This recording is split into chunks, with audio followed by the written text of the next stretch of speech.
still suffering. So it's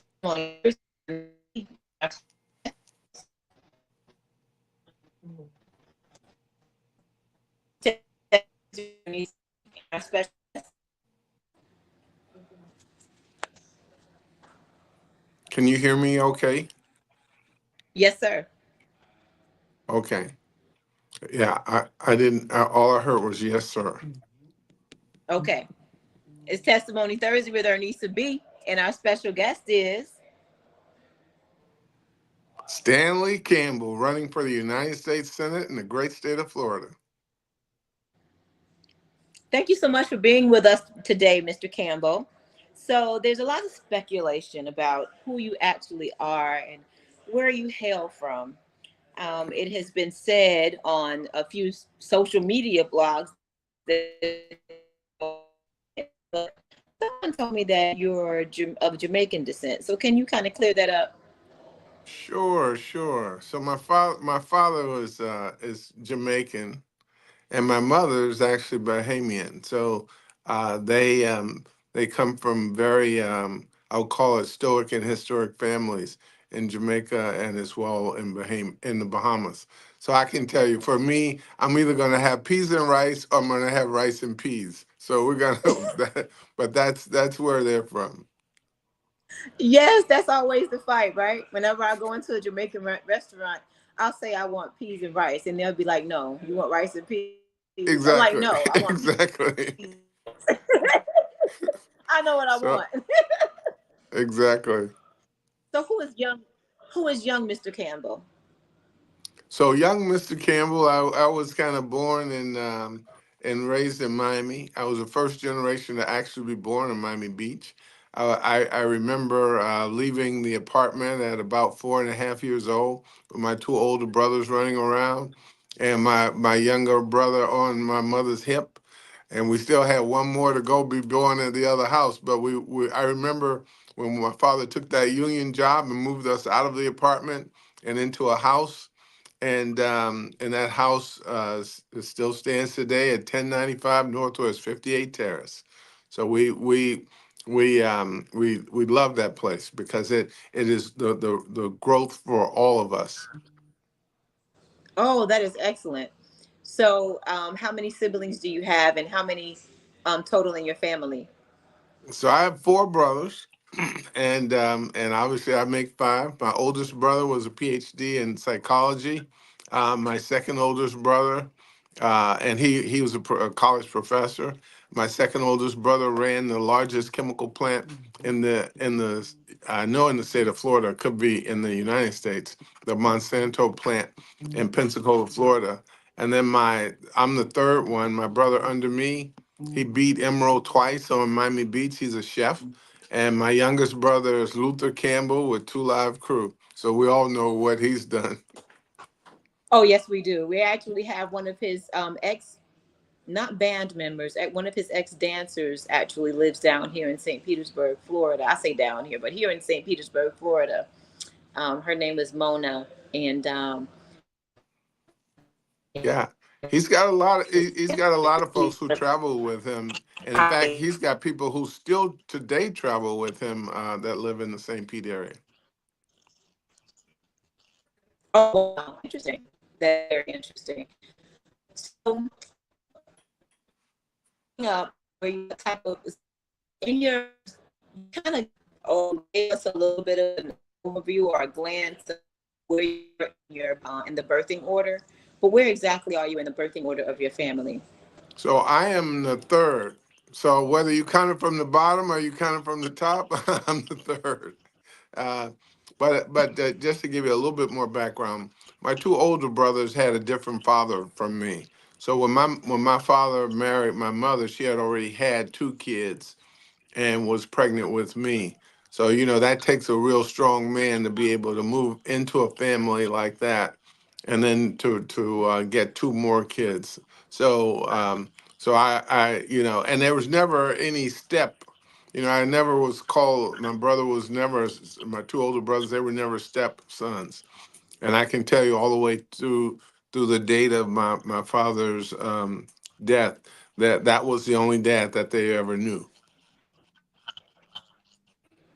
Oh, that is lovely. That is beautiful. That is a true love story, and like you say, there is no. I'm glad that your family was able to blend in such a way that love was centered there. And so, Yes. and for that to be a situation, you had to be raised somewhere near the church. Were you raised in the church or Well, somewhere around the I, church, or how did that I, work out for you as oh, far as believe religion me. goes? Oh yeah. So I was Christian in the Episcopal Church. Obviously, with Jamaican descent, the Anglican Church is the church of choice. Um, my mother was probably somewhat similar because her great grandfather was actually a stirrup, and he was very big in the Episcopal Church. But we would actually go to a Methodist church, when we go to church with my mother. But Father Major, which was the Episcopal priest, actually was raised on the same street with my mother when they were kids. So you weren't going to get too far from the Episcopal Church. Oh wow, amazing! That is amazing. So, in your formative years of adolescence and your teenage years, what were your hobbies and interests, and what did you actually think that you wanted to do when you grew up, so to speak? So as a young guy, you What start was the off, young you want to, Stanley aspiring to do? as a young Stanley, I would say, the sixth grade Stanley wanted to be a policeman or a fireman. And because those were the guys who were in our neighborhoods, in Liberty City, and that's kind of what you looked up to. The 13-year-old, 14-year-old probably wanted to be a lawyer or doctor or something like that. But I can tell you, around the time where NASA started sending rockets to space, that got my attention, and it never left me.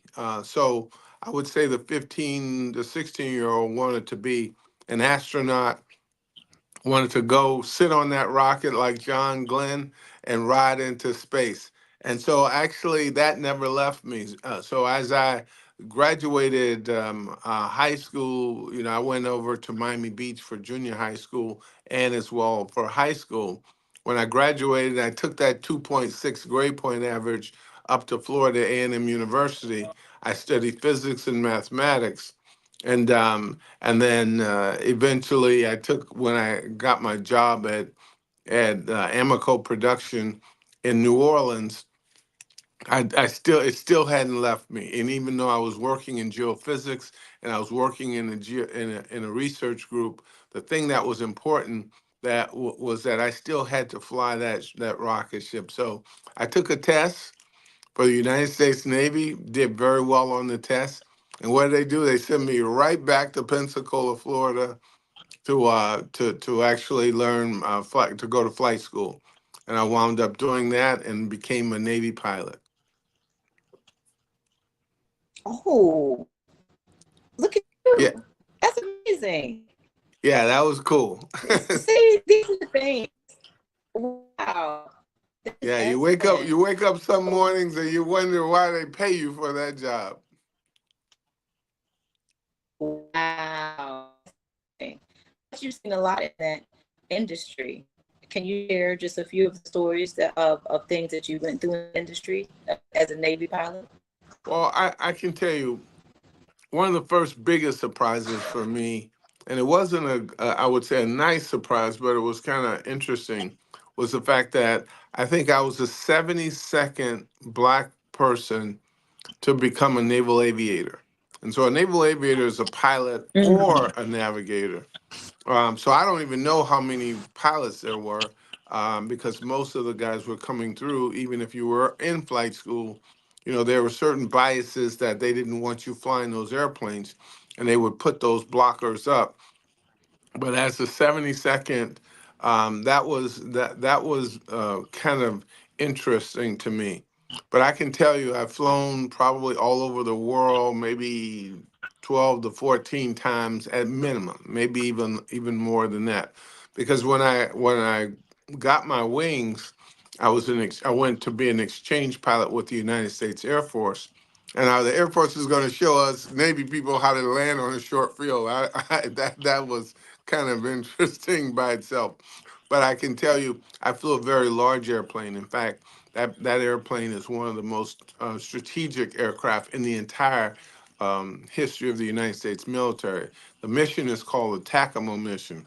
So I flew a big four engine airplane, had a crew of about 14 to 17 people on that crew.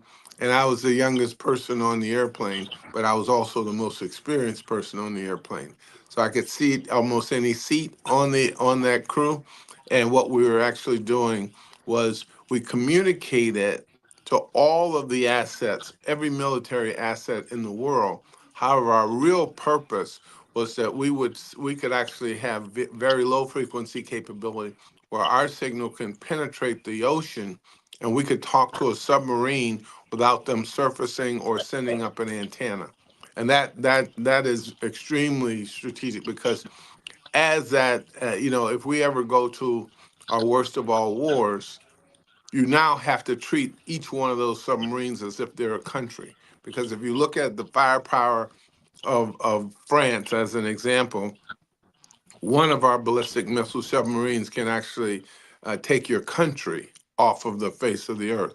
And so when you got that much power, you have to treat that 14 or 12 to 14 of them as an individual nation. And thus, because they themselves have their own autonomy, our strategic posture is very well protected. And so I was the commander on that mission. Today, you have to be a flag officer to command that mission because it is just so critically important. And speaking of strategy, what has in the political arena? Can you say the question again?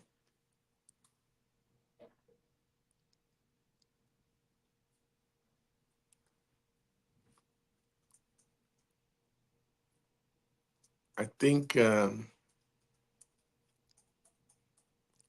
you dropped out, but if we're still live, I'm gonna just I'll continue the my journey.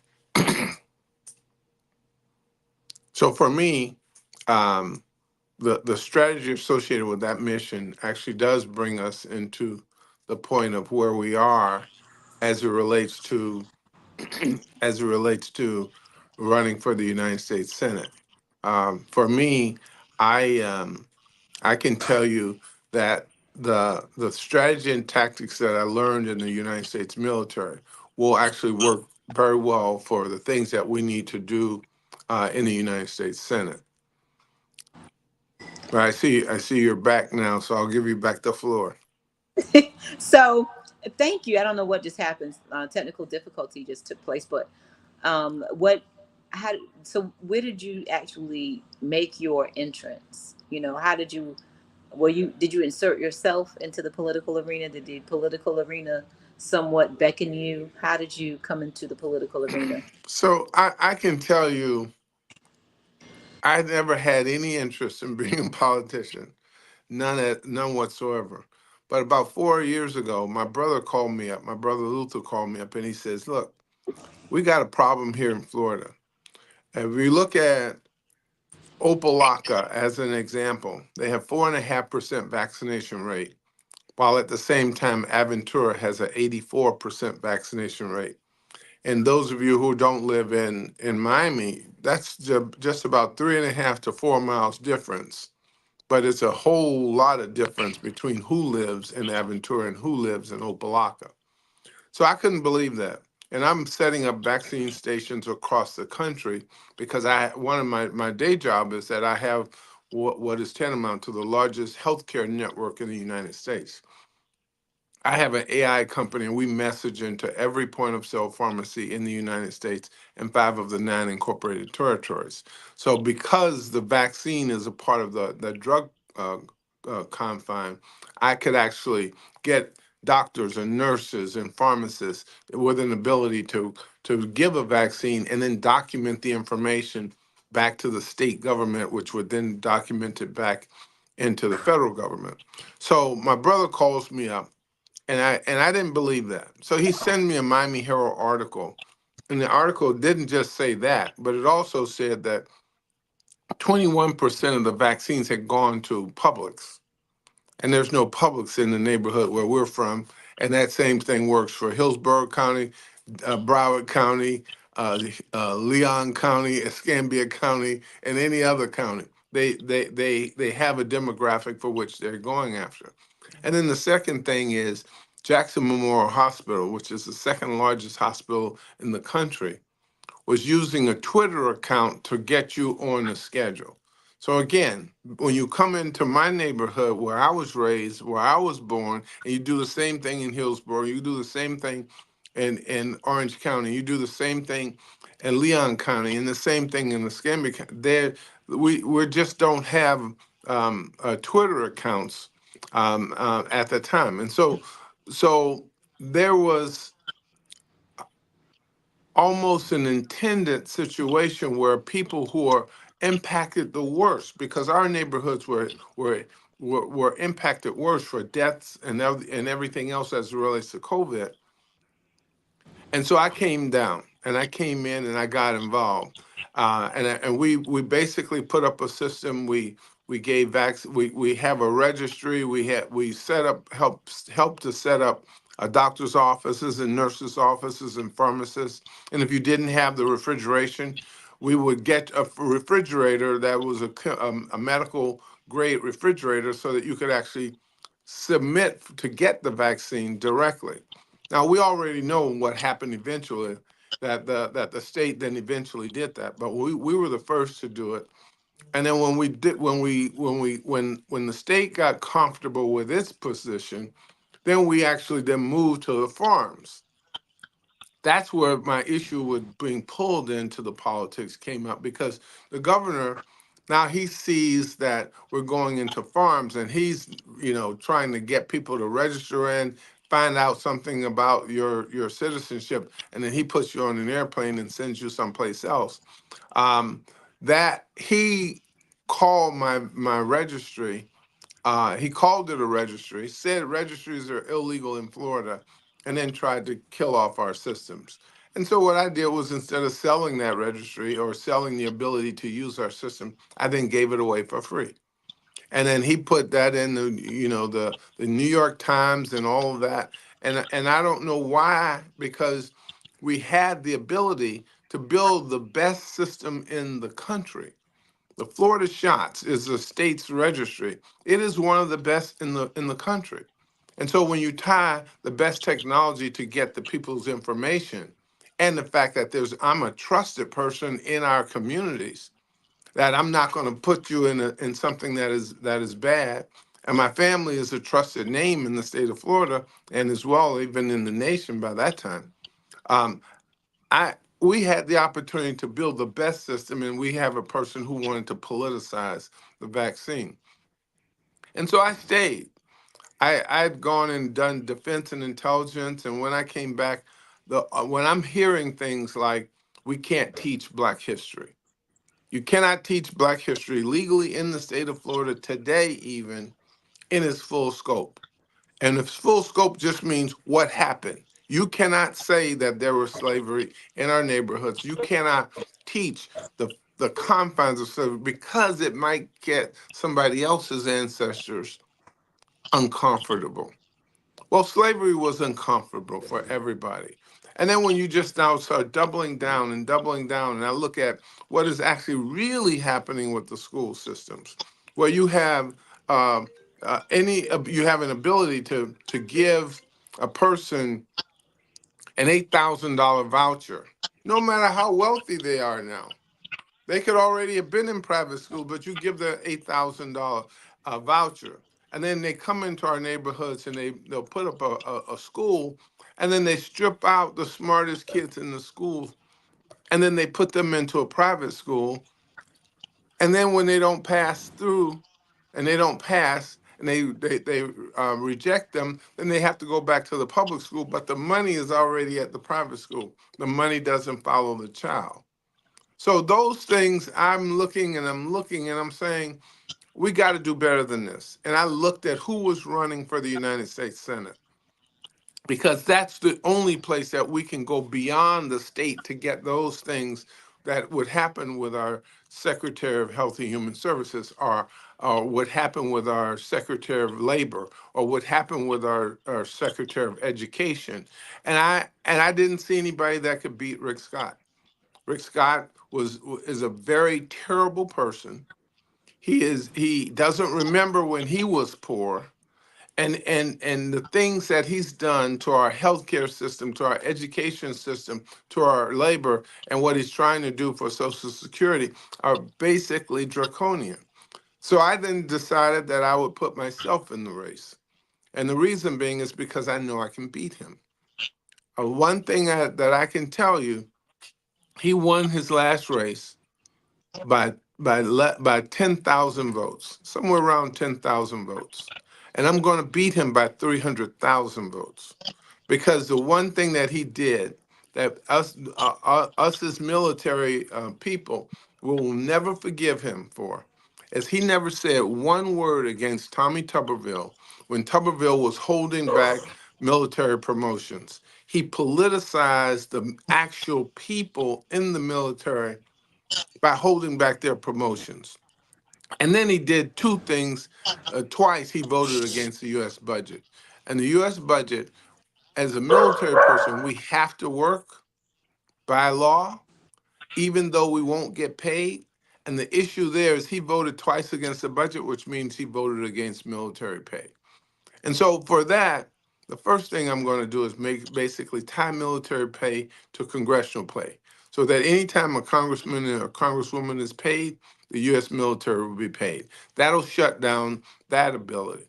And the last one is when I did a video and sent that video to 100 senators and to every person in the House of Representatives.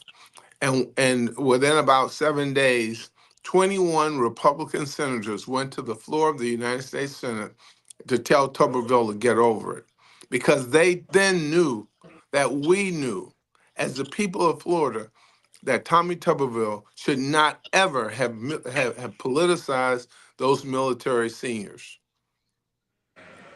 So I was pulled into this race, but I'm in it and I'm in it to win it. And I'm going to beat Rick Scott like he stole something because he did steal something. And it's interesting that you say that you were pulled into the race because you have obviously the support of the Democratic Party, right? I do not have the support of the Democratic Party. The Democratic Party, before I got it, and they picked somebody else. And so I do have a primary to run, and I'm running that primary hard. For every place that my opponents combined have gotten to, I've gotten to more than two. And the reason being is because the first 3 months, I actually put, my opponents say he's funding himself. No, I'm not funding myself. I've over 1,000 people who put money into the campaign. But but for me, I needed the time to be able to go and spend 3 months going around the state of Florida. And in going around the state of Florida, I was just listening. I wasn't asking for money, even though every once in a while I would. But what I was really doing is taking the state and learning the differentiation in the state. Miami is a very vibrant, very international place. Tallahassee, Tampa is in that mix. But when you go over to Pensacola, it's a very military town. It is very southern. When you go into the rural areas, and I'm running a 67 county race where or a person has a farm, I understand the fact that if that 14-year-old is going to take his 22 rifle out because his dad wants him to shoot a pigs or shoot a set of pigs because they're ruining their crops, that is different than a 14-year-old with a 22 sitting in the heart of Liberty City. For me, I'm a gun owner, but I'm also a gunshot victim. And so I understand what it feels like to have that bullet going through your body and I left a foot and a half of my intestines on the floor of an operating room in Tallahassee, Florida. So, in knowing that, but I also picked myself up. I got my education. I went to the military and I became a marksman. And today I own a gun. I own a single gun with a single shot because that's what I need to defend my home. Now, that being the case, that child who has to go kill that pig, he has a right and both a responsibility because dad can't do everything. But there should be none of us in the state of Florida that should not have at least the training to use that weapon and then be registered with that training. So we should never have any situation where we have weapons and we not have at least the amount of documentation of who we are and what our training is as it would be related to what's on your driver's license. I can see no reason for that. And then lastly, on the gun issue, I've trained with some of the most advanced military weapons in history. There should not ever be a situation where those weapons are in the hands of the normal person on the streets. We can shoot those things recreationally, some of those weapons. That means you go to an armory. You can own them, but it stays in the armory. You can use them, but your use is limited to the armory because there's no reason that you would have to have that kind of weaponry to go out and shoot someone or shoot some animal that will just be ripped apart. And then you're not having any ability to control where those where those bullets go. So I can just tell you, for me, my experience with guns and weapons are very extensive.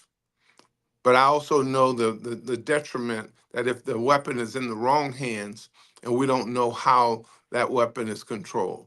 And so therein lies where my value propositions come in as it relates um, to the use and handling of guns and the fact that I think that we should definitely have background checks and that information should be documented and it should be not much more and not much less than what is documented in your ability to drive a car. And so for the other parts of my background and the things that I stand for, I can tell you one of those, because a right to have a gun is a right, but women should also have the same rights as men. We don't chase men into the doctor's office when they're trying to get, enhancement medications, and nor should we chase women into their doctor's office when a woman basically should have the same or similar rights as all of us. And I can tell you, for me, it becomes very simple. For other people in the Democratic Party, they'll teeter around and teeter around. Mine is very, very clear. I think that a woman's rights are human rights, and that a woman should have the right for the privacy of her own self with her own doctor to basically choose what happens between her and her doctor as it relates to abortion or anything else that happens in that room. For Yes, me, sir. my wife actually had an abortion. She had an emergency surgery because she was pregnant with twins. One of the twins was atopic. It actually had gotten into the tube. And that twin burst. It burst the tube. So she had an emergency surgery. That emergency surgery was very catastrophic in that if that was to happen in Florida today, the way our law is, the fact that you don't even know that a woman is pregnant in 5 weeks, but you got that 5 week, and then you got the delay in the response, meaning she's got to bleed out before they would do any surgery. I can tell you my wife would not be alive today, and I would not have my youngest son because that youngest son actually had a 10% chance after the emergency abortion to take away the one child to try to keep my wife alive. And in successfully doing both of them, that became very important to me. And that importance lies why in the fact that my medical company that messages all across the nation has 5 doctors in my company, and my chief medical officer is an OBGYN oncologist. So she is a woman's doctor, but she's also Captain Cynthia Macri, not just Dr. Cynthia Macri, because she was a captain in the United States Navy. That becomes a very, very important thing because that captain in the United States Navy as a medical doctor, as an OBGYN and an oncologist, has led me to basically on the work that we've done. And this year, just this year, we have a situation where um, the ability to send devices home where the doctor can write a prescription for a device. So if we look at the example a few months ago or a year and a half ago now, we've lost an Olympic gold medalist. She was on the 4x200. She actually best healthcare in the world, best athlete in the world, and she died and she lost her child because of preeclampsia and eclampsia. Now, that Mm. early indication is a blood pressure issue. Today, come January, we've worked for 7 years, and now today, you just need the doctor writes a prescription for an Apple Watch or Samsung Watch. That watch could have alerted that woman in the same exact race that she won her gold medal. The woman who ran the hurdle across, I mean the baton across the line, she also was pregnant. She also had preeclampsia, but her event was at her doctor's office, and that doctor's office event took her across was able they were able to treat her. They were able to get her to a hospital. She had that baby successfully, and she actually kept um, has since had another child, and they're both healthy. And the issue there is the woman who passed away just needed one little early warning that could have gotten her doctor alerted, that could have gotten her to the doctor or to the hospital, and she would be with us today with a healthy child. Those are the kinds of things that are way beyond just abortion when we talk about women's health. And that's just the kind of work that I've been doing for the last 10 or 12 years, but it's definitely the kind of work that I've been doing over the last 6 to 8 years as it relates to getting that particular situation occur. So today, you can write a prescription for anything that does with preventative health that is persistent monitoring. So diabetes, congestive heart failure, COPD, and preeclampsia are part of that network. So thank you.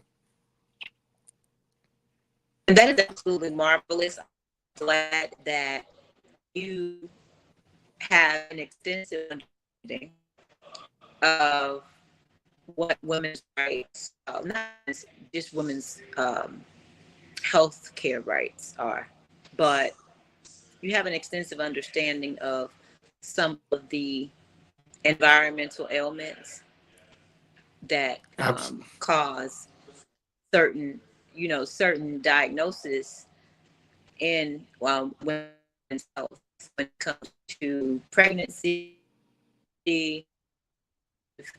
uh, and things of nature. It's Yes. very unfortunate that in the country we have a lot of strategic distractions that would press legislation in other directions so that women's health care and women's reproductive rights are not given the proper focus. So I'm glad that you had an opportunity to delve into that because although our technical difficulties just kept just this whole system just kept going out. That's all right. It's So just amazing. And So I'm I like, can what see that in it's the live on world my is going side. So on? so I just keep it going. And since you mentioned the environment, I can tell you, Florida, we have we have an environmental tax, is what I call it, and it's called. They other people call it insurance. So in Florida, we have the highest insurance rates in the country. Highest. There's no other state, but we also get the most hurricanes. And so when we look at the environment, um, it is, we get the government, the government folks. They say, well, there's no such thing as global warming, even though in the last 10 years, that since they've been recording temperature, the last 10 years have been the hottest 10 years since they've been recording, and this year is hotter than all the other years. But there's no global warming. And I can tell you, yes, there is global warming. I am a scientist, and I can tell you from a very small set of information. If you drive your car, when you get home, you put your hand on the hood, and it's going to be very, very hot. And I not to say lift up the hood and put your hand on that manifold because it gets even more hotter. And not to say not to worry about the cars you pass because theirs is hot too. And not to worry about the ones that's all on the street and all over the state and then all over the nation and then all over the world because all of them are very hot. And I'm going to tell you, that's just the temperature because we don't even account for what's coming out of the back end of those cars, which are affecting our atmosphere. And as we kill off our ozone and we put those particles into the sky, the cooling mechanisms that are natural to the earth get changed. And so the sun actually hits us hotter, harder.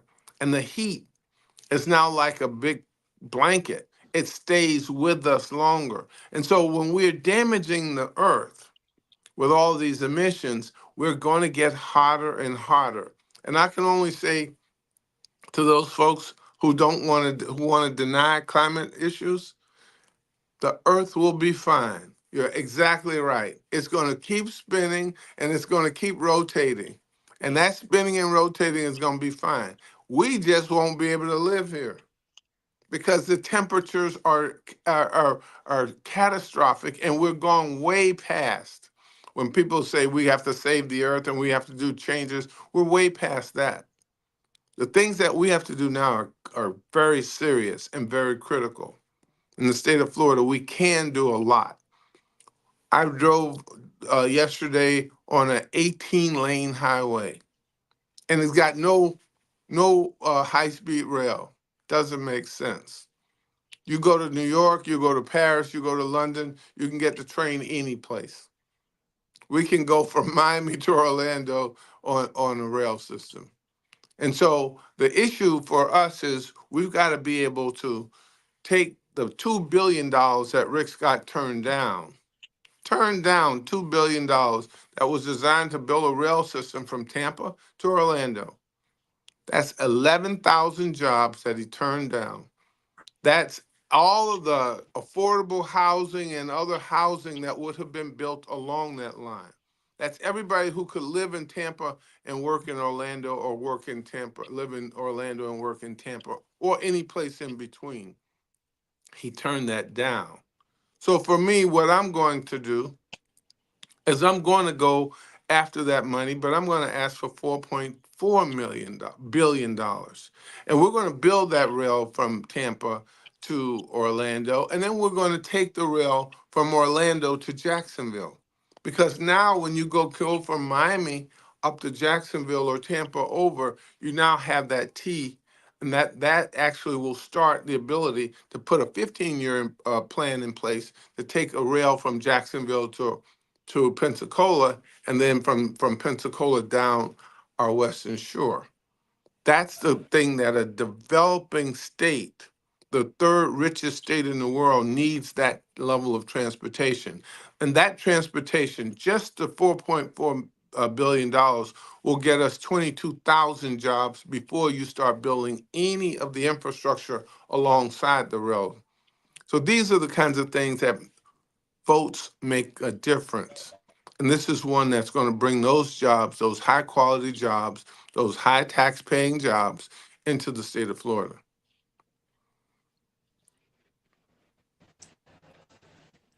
So, a question for you: with your win, if you were to win, then the House would have Democratic control, correct? I didn't hear you. Can you say one more time? So the Democrats would control the House if you won this seat. Is that correct? So when I win this seat, remembering that I'm running for the entire state of Florida. You can vote for me if you live in any part of the state of Florida, and I wish you will vote for me. But the House of Representative in the state of Florida, not in the U.S. Senate, in the state of Florida, and the Senate in the state of Florida are all veto proof. They're super majorities, which means that a Democrat doesn't even need to go to the state house meetings. Now, I'm not saying that they shouldn't go, but I'm saying is that the way the vote is counted now, there's nothing that they can stop. So we've got to change that. Today, for the first time in this election, both in the primary and the general election, we have a person running for every seat. We're going against the Republican Party in every seat. We're going to challenge them for every seat. And we're going to win many of those seats. The reason we're going to win them is because we have a few things on the ballot. One of them is Stanley Campbell. I'm on the ballot. And every time a black person has been on the ballot, Democrats have done very well. But we have another thing. We have Kamala Harris on the ballot. And I can tell you, she has brought an energy into this race that has been long since needed because she is a woman. She is a smart woman. She is a woman who has a background and has experience. And she's always gone across the odds. But the other part of that is we have a woman's right to choose on the ballot.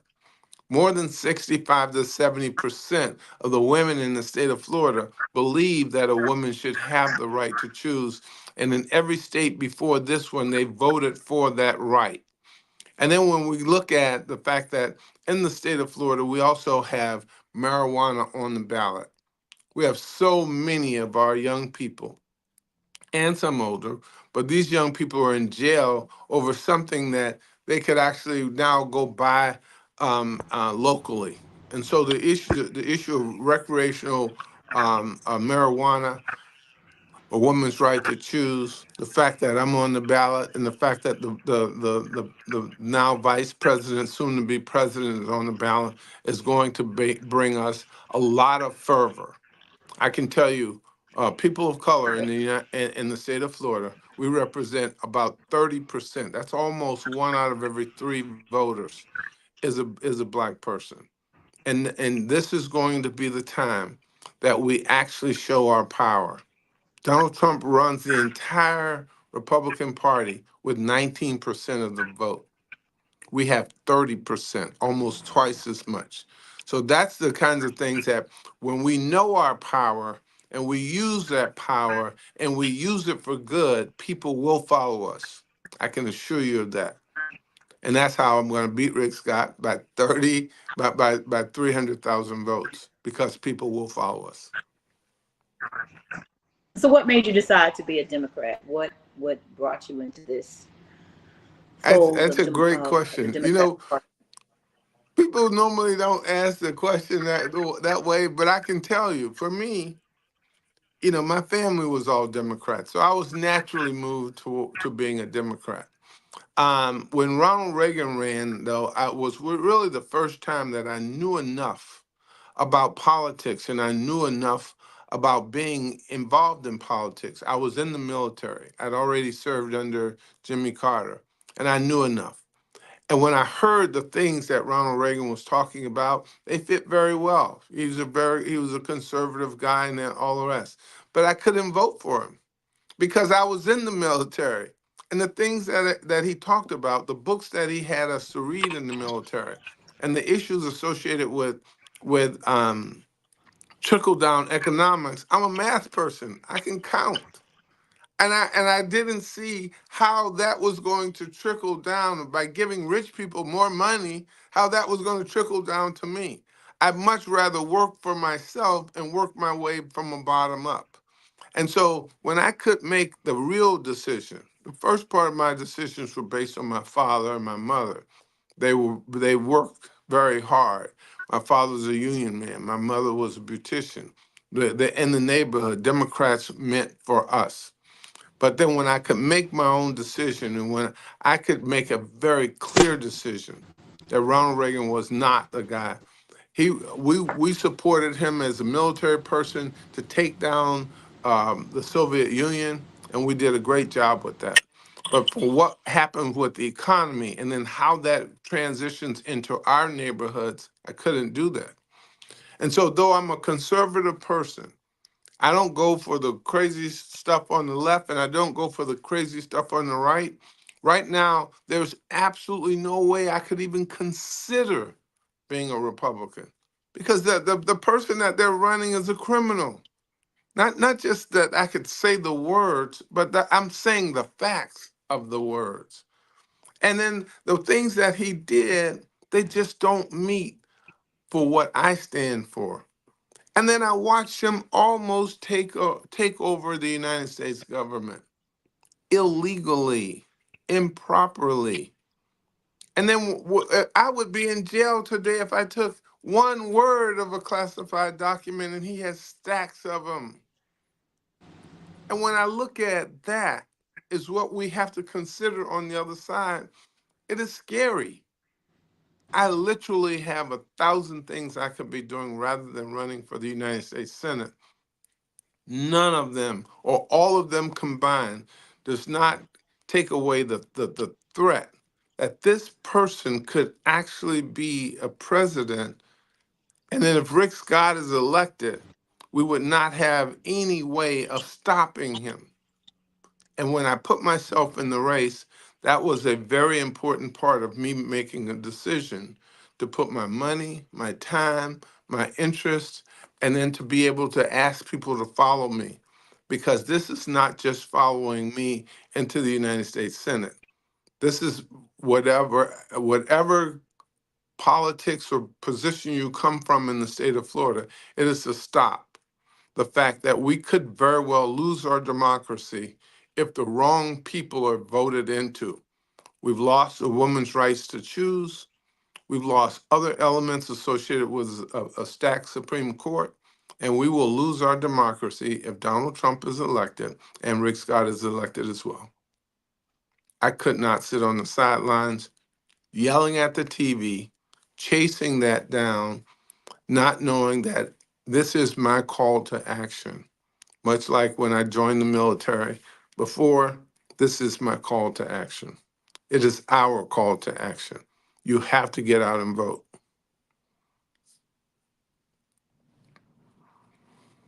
So that call is very, very serious. I can tell you for me, it was an easy answer. For you, I just ask you to go to stanleyforflorida.com. That's stanleyforflorida.com. You got to join me in this fight because this is a fight that we cannot afford to lose. So go on stanleyforflorida.com. Well, there's one other thing that I would like to kind of bring to the fore that I did not bring to the fore initially. I didn't ask you about your family life, and I asked you about yourself, but I know that you're married. So Yes, I can you am tell us where married. you met your Yes, so I'm married. I have three sons. I met my wife. We worked together actually. bride, your So beautiful so bride, and that's the legitimate side of the story. The other part of the story is I what actually met her before we were working together. I and met her you have any at a children Christmas and things of party. that nature. And meeting her at a Christmas party, nothing, not too much said. I was a little bit of interest, but she knew a couple of other guys that I worked with, and so they were looking for a salesperson. They called her up. She had just moved, and she gave the number, but she had mixed her number up. Back in the day, we didn't have cell phones. We had real phones where you had to remember the number and all the rest. So they couldn't find her. And then I started looking for her. I couldn't find her. And then one of the guys ran across her and she came in, interviewed. And her story, not my story, her story is on the interview, I came in the office and she says, "Oh my God, I think that's my husband." I didn't say 5 words to the woman. She said she's got a love at first sight thing going, and so we met, and then we talked, and all the rest. We worked together, and then as luck would have it, we wound up getting married. And I can tell you, she is definitely the love of my life, and I think I've done a little bit of something to make her feel the same way. But in raising our family, um, we raised them, our boys, to love each other, to care about each other, to respect their parents, and to respect others, particularly women in life. So my oldest son works for Delta. So he's any place in the world. If he's got a few off days, he's probably sitting in Paris watching the Olympics.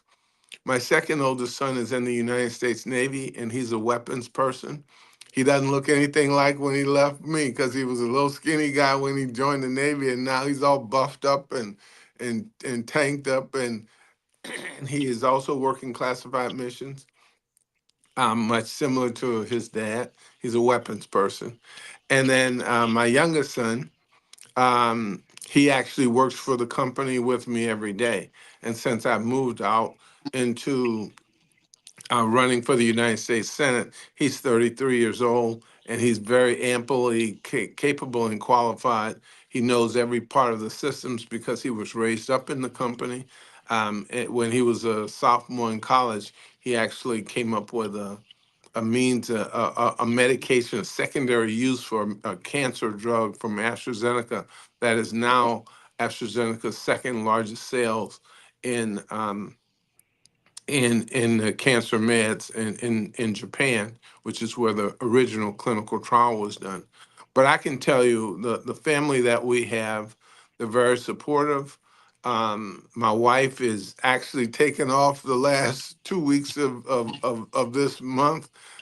She's down here with me right now as I run for the United States Senate, and we're in this to win it. I mean, she is a beast. She does not play. You got to interview her because just as an example, I didn't say much about her, but let me just talk about her a little bit. So she is actually in the Biden Harris administration. She is the assistant secretary for administration for the Department of Health and Human Services. What that means is she runs all of the infrastructure, and 98,000 people report into her. Can you imagine that? She, in her first year, there was a $5.2 trillion signature authority because we had to buy all the vaccines, and there was about 1.2 trillion left from Donald Trump, about 2.2 trillion that was a new plus up for the Biden administration, and the normal budget of healthy human services is about 1.8 trillion, of which about 300 million of that report to the secretary, and 300 of the people, those the head of CDC, FDA, and the like, and she controls all the rest. And in her first 10 days, she got every child out of a cage and into a home and into a bed. First 10 days. The next 10 days, she wound up moving $6 billion just into our communities to be able to communicate to us to make sure that we had the information for dealing with the vaccines. And when you don't hear her name, that means she's doing her job. And where you did hear her name before is she was the woman who was in the Obama administration was testifying on the Affordable Care Act when the system didn't work. And I can tell you, back then, her company made $450 million in 4 hours of her testifying because the people trusted her. The president, now president, then vice president, remembered her. They remembered that woman who had taken them through that that the rigors of the Affordable Care Act, and he knew he needed somebody who was already had the trial by fire. And when he put her in that job, he put her in that job for the reason to get us out of COVID, to get us back to work, to get us back to recreating and back to loving each other and being with each other the way we should normally be. So I'm very, very proud of her. I'm telling you, and so the short version is that's Fauci's boss's boss. You know. Okay, we get it. Yeah, she's a And what beast. is Fauci's boss name? Her name is Cheryl Campbell. Look her up. Cheryl Campbell, Cheryl Campbell, at the Department of Health and Human Services. And We I'm would gonna love. tell you, she's a beast. Today she's Cheryl Campbell, my wife, and she's the wife of the candidate. And I can tell you, when you have people like that on your team, it's very hard to lose. We don't even think about losing because we're gonna win this primary, and then we're gonna go take care of Rick Scott. Well, we would love to have her on the show, and I think that it would be very such a companion interview is always excellent. So Absolutely, absolutely. Believe me, if she was in the room, I'd pull her in there right now. But she's out of the room.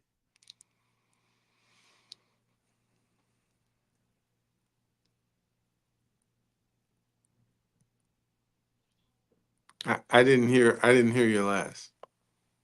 no, she deserves. It sounds like she deserves her own time. But believe me, I'll get her in here. So Believe me. it was a pleasure speaking with you today, Mr. Stanley.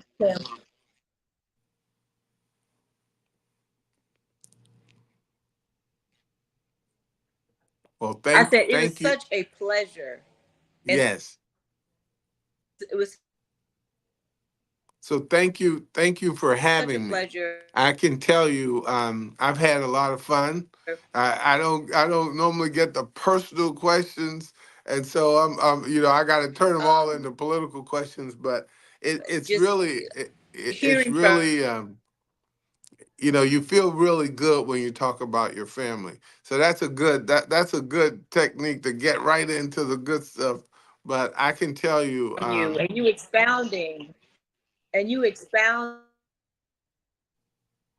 yes. Well, we got, you know, we got a lot of work to do. And the key for me is that we've got to make my life available to everybody in the state of Florida, particularly those children. We've got to make the education system available to people in Florida, and they should not be going to their grave with debt that from their college education. We've got to make veterans and veterans health available to all veterans, and those VA hospitals have to be able to take them and not have those veterans waiting for 60 to 90 days when in fact they're hurting and they're in pain. And their pain has to be recognized from head to foot, and not just the fact that they may have lost a leg or arm, because the impact to them in their head and in their heart and is very serious. So we just got a lot of work to do. I thank you for having me. Please go to stanleyforflorida.com. We need all the help we can get. And I can tell you, we're going to win this race, but we're going to do it with your help. So thank you. and you have a marvelous day, and we will be reaching out to you for future updates, like for instance having your wife on. Oh, you believe me. By the time you get my wife on, you're gonna not even want to hear my interview because she is very good at what she does. Very, very good at what she does. Yes, So thank yes, you all. you're obvious. Thank you so much. You're obviously a great pair. We look forward to. We're going to actually get all the information that we have collected for you today over to you. You're welcome to. Just letting you know this. On the air, that you're welcome to utilize it for whatever you may need to use it for. We're releasing the rights for you to be able to use certain things and elements for your campaign. Well, thank And you. But we have to let you know this. If Rick Scott contacts us, we have to have him on too. Please have him on. I would call him up myself. Please get him on because I So want I him just to have to. tell you about his position on why he didn't say anything about Tommy Tuberville. I want him to tell you why he actually um, says that my his daughter did an IVF birth, but he voted against IVF. I want to know why he thinks that he knows better about a woman's rights to choose than her and her doctor. I want to know why he didn't take $2 billion from the Biden from the Obama administration to build a railway system. I want to know why he put 800,000 people off of Medicaid when all he had to do, Florida's a donor state, third richest state in the country. All he had to do was sign it, and then that's 800,000 people on health care. I want you to get him on and ask him those questions. Because for me, I talked about those questions. Ask him why he can't get the AFL-CIO vote because he thinks that giving tax cuts to the rich is of value when in fact we know that we cannot get tax money from poor people. They don't have it. We cannot get it from rich people either because they have lawyers and they have accountants and they don't pay it. We've got to grow the country from the middle out. That's why the AFL-CIO and 14 police unions vote for me. Please get him on because these are the questions that the people of Florida need to hear. And then the last question, ask him why he chose to go to 200 elected officials to kill Social Security. His friends might use that as their golfing money, but people that I know use that to get their food, to get their medicine, to pay for their home. Those are very, very serious things. And then ask him, how in the world could he support a known and convicted criminal and then align his own background with criminal activity by taking and having his company pay the highest amount in the history of the United States against Medicare and Medicaid fraud? That's the poorest people in the state of Florida and the oldest people in the state of Florida. You cannot get in front of that. And I don't care what a press release does. He knew he did it. He did it. And for me, I stop $120 million of Medicare and Medicaid fraud every single day. So please get him on. Please ask him those questions. And and and I would be real interested in hearing those answers. Thank you so much for coming on, Thank you. and we Thank you. Thank you. appreciate you. All Have right, a ma'am. blessed day. StanleyForFlorida.com. And thank you for being on Testimony Thursday with Ernisa V. There Have a you great go. day. All right, you too. Thank you.